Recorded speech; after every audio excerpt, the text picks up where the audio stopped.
Hi, everybody. I don't know if you know this about me, but I am a science teacher. I teach at Grace and I teach the big kids.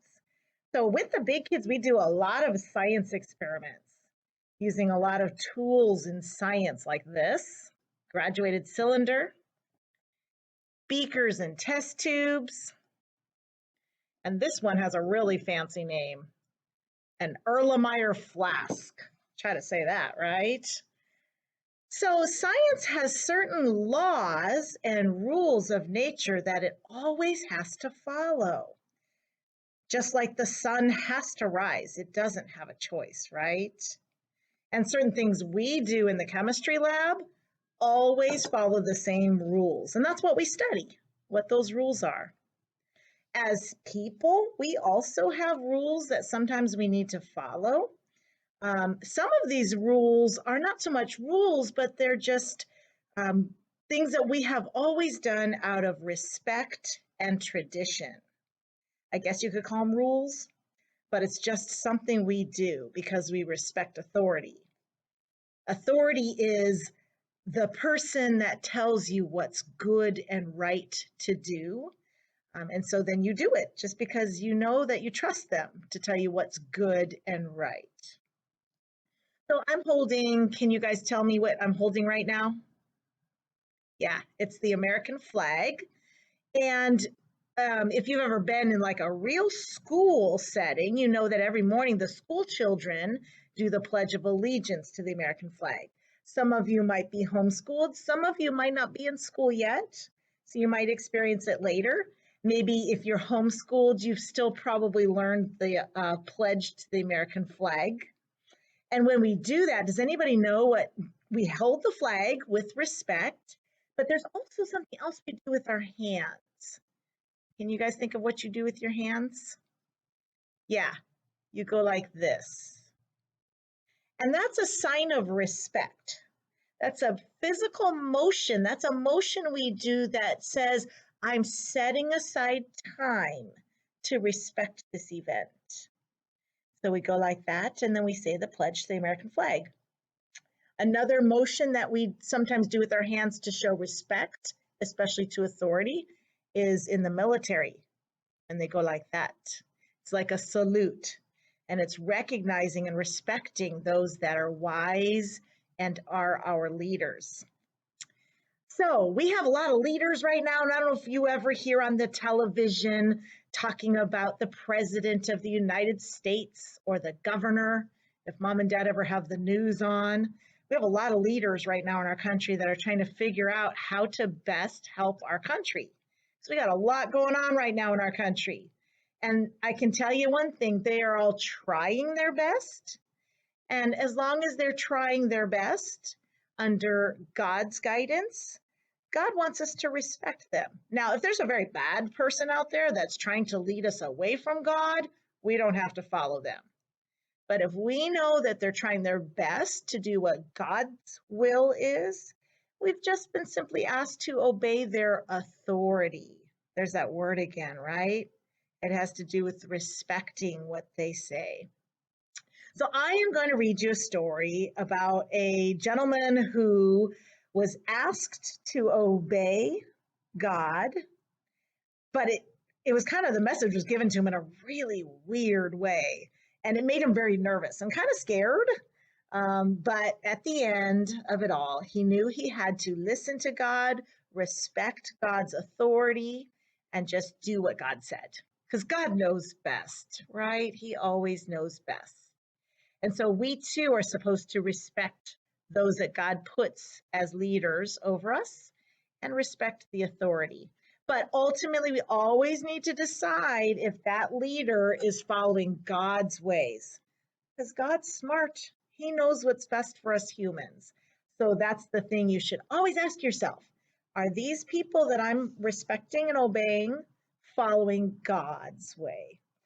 Well, Moses is a fellow that actually he heard directly from God what to do. He didn't hear it from the president of his country or the governor of his state. He heard straight from God what he was supposed to do. So let me read you about the story. And then I'm gonna have a little, I told you I was a science teacher, right? I'm going to do a little demonstration for you to help you learn about what I'm trying to teach here, what I'm trying to share with you. Okay, so here's the story. It's about Moses in the Bible. Moses had grown up in the king's palace. We called the king the Pharaoh. But he knew that he was truly a Hebrew. He was just like the rest of the Israelite slaves. So there were two countries. There was Egypt and Israel, and Egypt took a bunch of the people from Israel and they made them slaves. The king of Egypt made them slaves. It was very sad. They had to work really, really hard and they never even paid them. They barely fed them enough food. So Moses actually was born in the group of Israelite slaves, but he grew up in the king's palace. One day he went out to see the Hebrew people at work and noticed that one of the slaves was being badly mistreated by an Egyptian. Moses got angry, and in a rage, he killed the Egyptian. He knew that word was going to get back soon to the king about what he had done, and he was afraid for his life. Moses decided to run away to the land of Midian, where he lived as a shepherd for many years. One day, when Moses was out with his flock of sheep, he saw a strange sight. In front of him, there was a bush, but it was no ordinary bush. This bush was on fire. Have you ever seen anything on fire before? Maybe you've seen a little candle flame. Have any of you ever seen a campfire? A lot bigger, right? A little scarier, very hot. What happens after a few minutes? After you let the campfire sit there, or if you've ever seen a little bit of a fire on something, after a while, what ends up happening? Well, when something catches on fire, eventually, if you wait long enough, usually it burns out. It burns up, and it's just done. It turns black. It turns everything into ashes. But the weirdest thing about the bush that Moses saw, that it wasn't getting burned up at all. You know, we learned about all the fires in the mountains right now. What do you think happened to all those trees? Yeah, they turned into black ash. It's really sad. But you know what, this bush wasn't burning. It was burning, but it stayed green and looked just fine. Totally fine. But it had fire all over it. Can you imagine what Moses thought? Like, wow, that is weird. Never seen that before. I'm sure he was thinking that. Soon, though, things got even weirder, if that's possible. Suddenly, Moses heard God speaking to him through the fire flames. God told Moses that he was standing on holy ground. So, take off your shoes, Moses.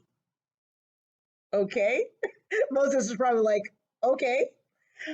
When you stand on holy ground, it was considered respectful to take off your dirty, muddy shoes. In those days, the roads were dirt roads. And if it rained, your shoes got muddy.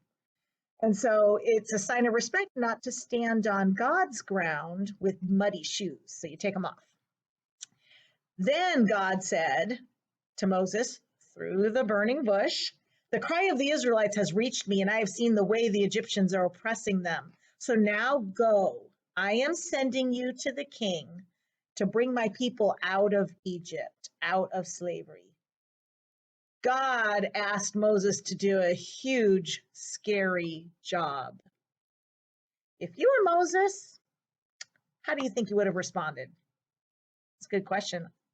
Honestly, I'm not sure I would have had the courage to go do that.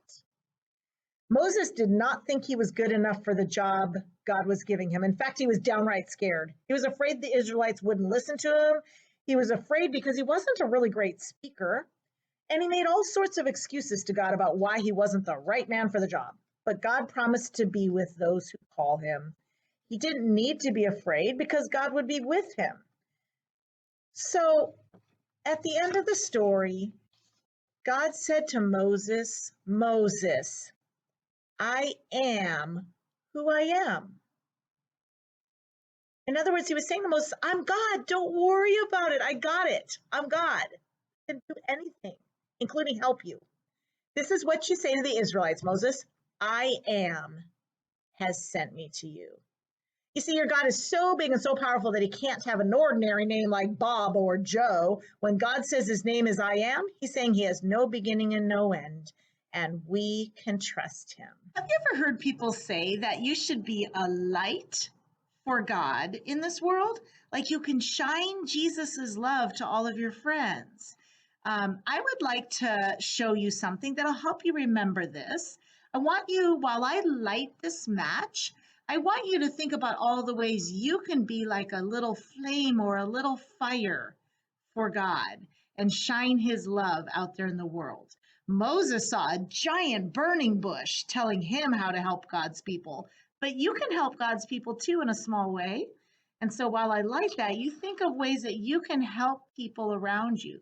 Maybe it's making a nice little card for grandma who's sick, or maybe it's playing with a friend that never has a friend to play with, but you make friends with them. Those are ways that you can show God's love here on earth. And that's great, but sometimes God gives us ways to show his love that are a little bit scary, like makes us feel kind of uncomfortable. Maybe it seems like too big of a job. It's just too big of a job for me, God. I'm not going to be good enough. Maybe sometimes we feel that way, right? And that's how Moses felt. He's like, whoa, this sounds a little too scary. I don't know if I can do this. But you know, when God tells us to do it, it's because he knows we can. But if we keep saying, no, I can't, I'm too scared, I'm not good enough, God, it's like putting something over the top of our light and suffocating it. So let me show you what happens when we do that. Our beautiful light for God goes out. And watch closely. When that happens, the waters start to rise and they threaten to bury us and drown us. And we don't even have God's light anymore to show us the way. So we don't want to do that. We just want to trust God and know that he picked us for the job because he knows we can do it. We can shine God's light in this world. So think of a way this week, think of one way that you want to go out and make a difference in this world and be a light for him.